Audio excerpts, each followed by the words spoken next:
G'day guys, BroadcastingBecause back with yet another episode number 8 of Pompey's Road to the Top, and this time we are heading into the month of October, and we have so many matches on this month. We've got 8 matches coming up in such a short period of time, one of which is our very, very important and much looked forward to match against Watford in the 4th round of the League Cup.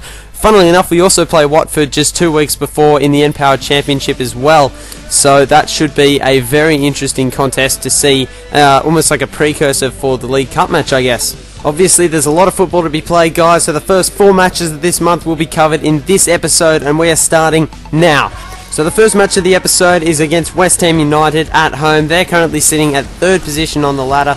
And you might have noticed in the last episode, and sort of the one before as well, we've been playing a lot of teams in the bottom section of the table. So now in this episode and throughout this month, we're starting to go up against the teams at the other end of the table, right up the top, that are doing really well. So this is going to test us. We've got a lot of games against good opposition, and we really need to step up our game to cope with that, I think.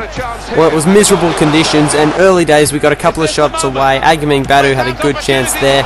And West Ham, I don't know how Kevin Nolan didn't score that. I mean, he had all the time in the world. And in the first half, it was very scrappy, not a lot of shots, passes flying all over the place. We went into the halftime break at 0-0. A good save is made there by Palos off the incoming cross, where Lee Martins picks up a yellow card for, well, a dive. I call it a dive. Take a look at yourself. He pretty much just threw himself in his face. But nevertheless, West Ham did make a change with John coming on. I brought on Eric Kusaklep and a Tuhu for Varney and Badu. We see here Dave Kitson gets the ball, looks at Tompkins, says, "Come at me." He does nothing and slots it in the back of the net. Past Rob Green. Nothing he was going to do about that. An excellent shot from outside the box. And the underdogs are up at home. We did have a lot more shots actually than West Ham in this second half, but Eric Kusaklep just continued to disappoint. He had 1 or 2 chances.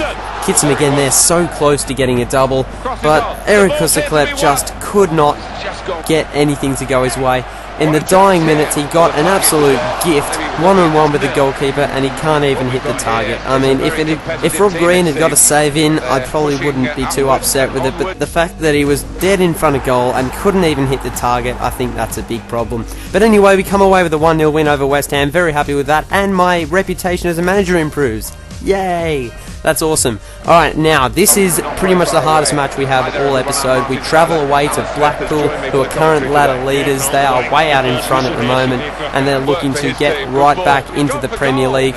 And it was a very close contest early on, but then in the 7th minute, Blackpool just completely obliterated our back line. I swore we'd given away a penalty, but it didn't matter because John Fleck was there to gather up an inbound pass, and he slotted it past Palos in just the 8th minute. So early days, not too great. Ward, I think, did well there to force a save. Whether or not it was going to be on target, not sure. But from the resulting corner, who else? Benjani finds the back of the net. Very, very nice header, climbing over the top of the centre back. I didn't catch who it was, but very happy there. And at 1-1, I would really be happy with that sort of a result. I mean, away from home against the current ladder leaders, not too bad a result. And going into half-time, that is how it stayed at 1 goal apiece. So action resumed, and Palos was called into action plenty of times by the Blackpool offence. Taylor Fletcher was particularly difficult to handle.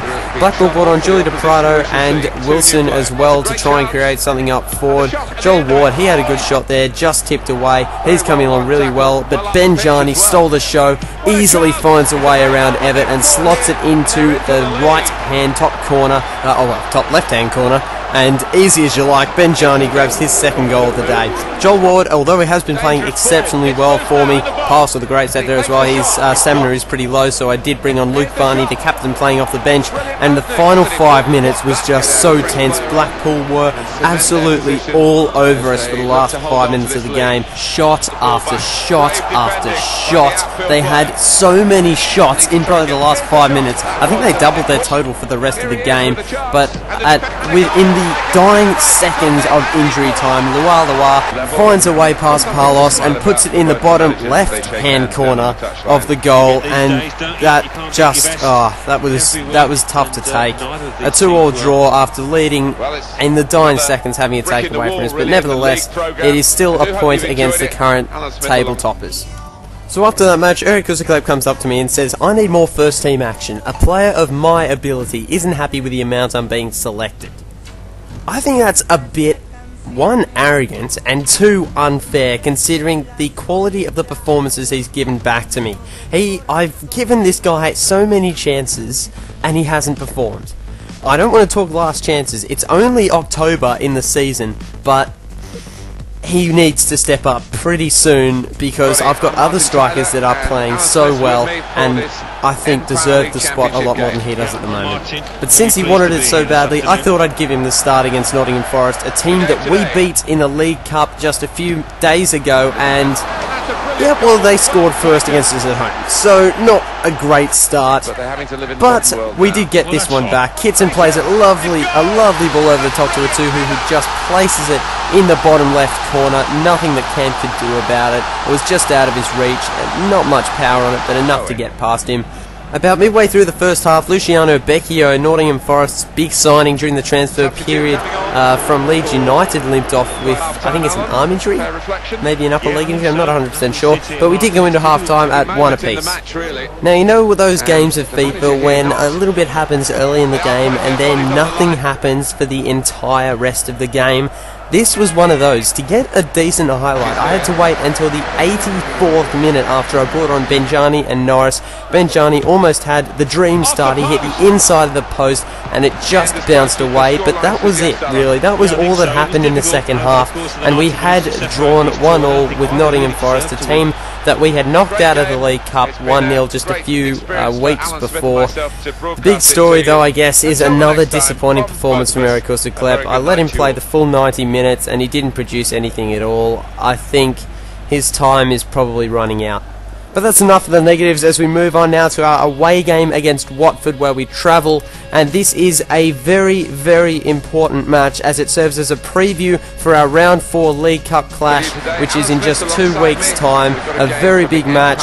We want to win this to really hammer home the point that we're looking to go a lot further than them in this cup. Yes, I did start Eric Kusaklep. He got an early shot away, which the follow-up shot from Kitson fell just wide. But in the 17th minute, it was that man, Kitson, who is just absolutely on fire. He's just scoring so many goals, and he found that one.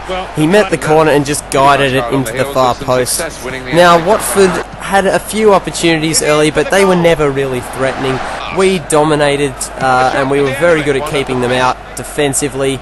Now here's Kusaklep, he's got a great chance, open shot, hits the inside of the post and bounces out. What are you going to do? I mean, I'm not even going to talk about it now. I want this guy to do well, but he's not. So second half begins and, what? Hang on, wait, what? Kusaklep goes sliding in.